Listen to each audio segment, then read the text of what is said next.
Olá, internautas, obrigado a você que está acompanhando a nossa programação.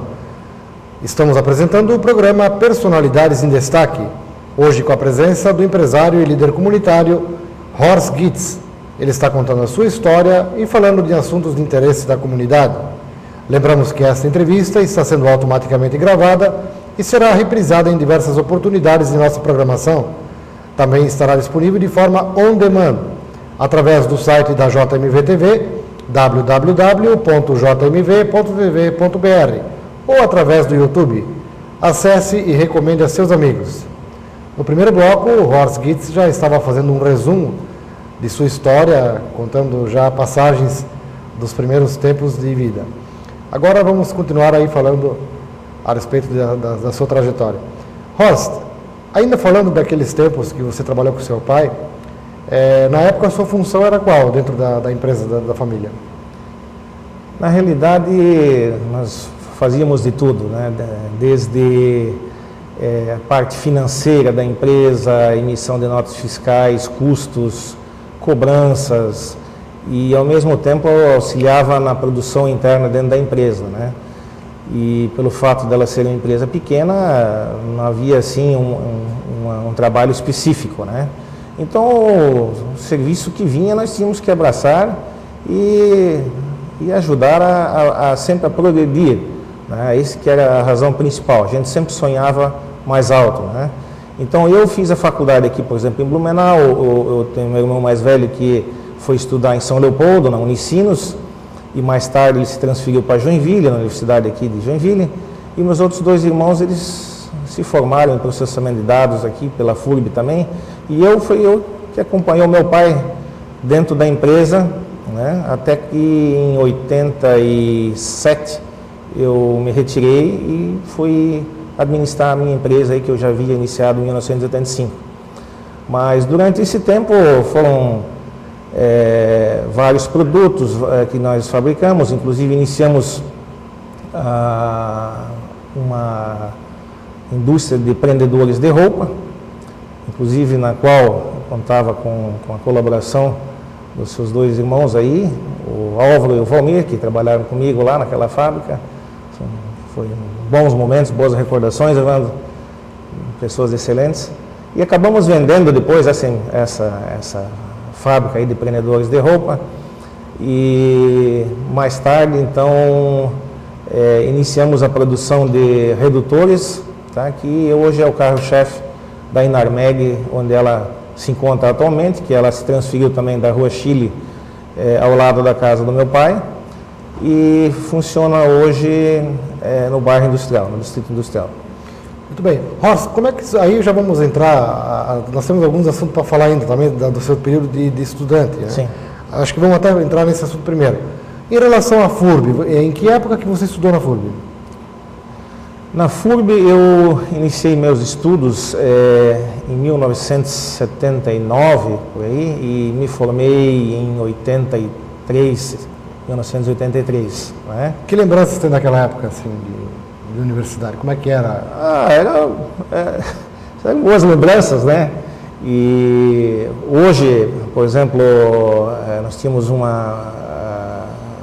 por exemplo, de condução ou de ônibus do CEUT ou de automóveis, quando nós fizemos boas amizades aí, e a gente se dedicava realmente aos estudos, né? E para mim, então, a função de trabalhar na empresa com meu pai e estudar na FURB, para mim foi excelente isso aí. Você conciliava as duas coisas? Conciliava então as duas coisas. Eu estudava à noite e trabalhava de dia na empresa do meu pai, né? E hoje eu vejo assim, meus filhos estudam também na FURB, e eu acho que esse tráfego aí dessa BR-470, nossa, é um estresse. A pessoa que chega hoje estudante na FURB já vem estressado, acho que não tem nem cabeça para se concentrar nos estudos. Eu ainda voltei essa semana de Blumenau e levei quase 1h30 para sair do centro de Blumenau, nessa greve dos ônibus, e chegar a Timbó.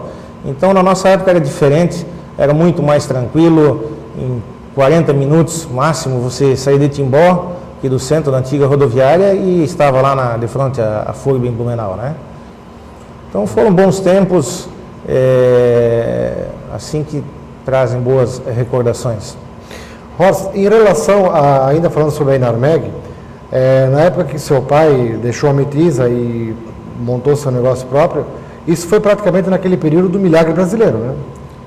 Foi os anos dourados, digamos assim, eram anos da ditadura, onde o Brasil cresceu muito e a inflação ainda não existia muita inflação. Ela começou a ocorrer depois que houve, digamos, a explosão aí do preço do petróleo, né, que estava, se eu não me engano, 8, 9 dólares o barril e foi, acho que para mais de 50 dólares aí, não sei os números exatamente, mas foi assim algo que assustou e deu uma turbulência mundial em toda a economia, o que foi muito lamentável. O Brasil, que estava se desenvolvendo, é um país que pegou muito dinheiro do exterior, então começou a sofrer com todos esses problemas causados por esse aumento no petróleo.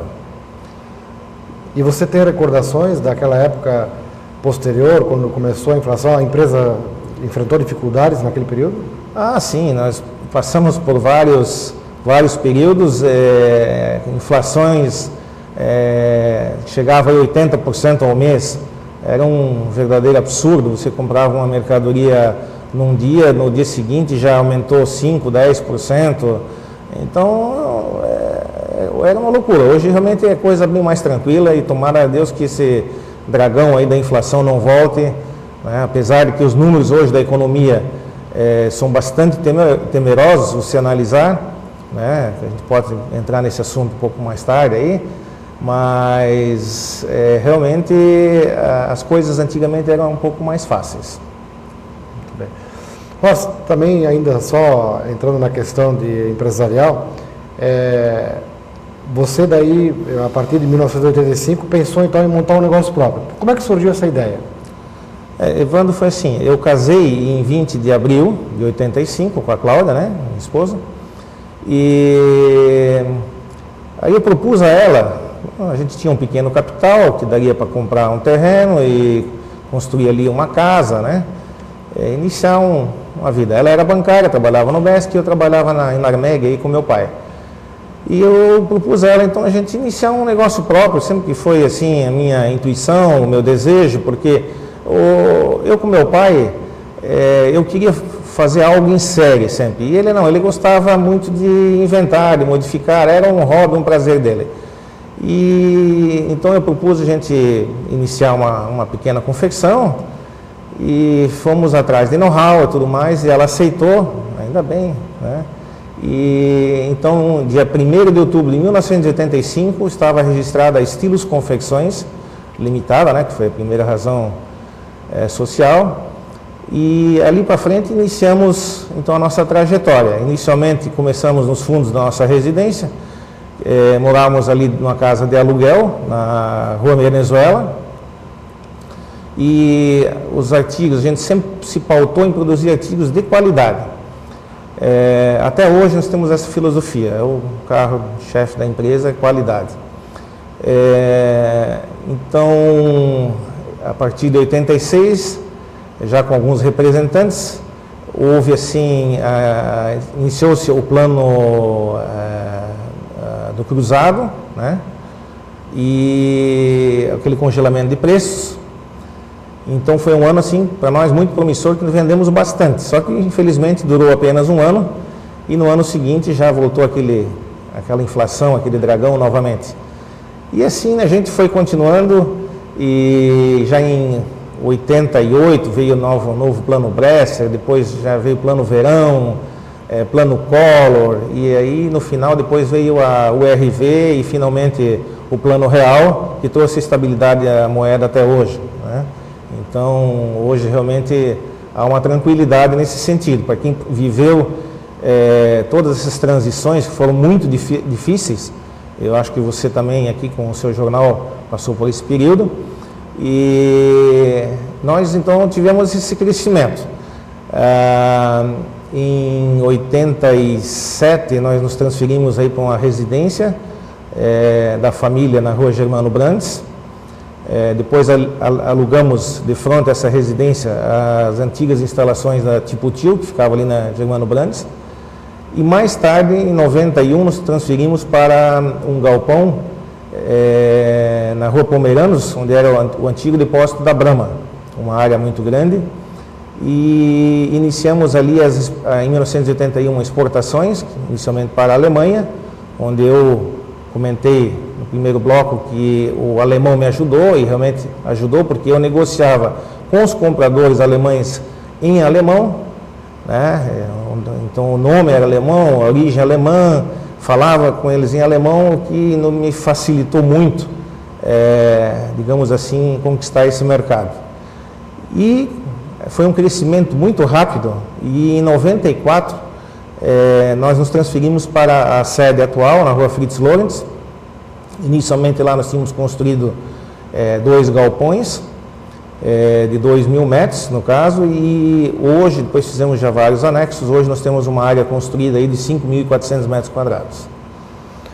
Muito bem, bom, nós vamos continuar ainda desdobrando um pouquinho essa sua história da empresa, tá? Ok. Vamos a um breve intervalo comercial, então, e já retornaremos.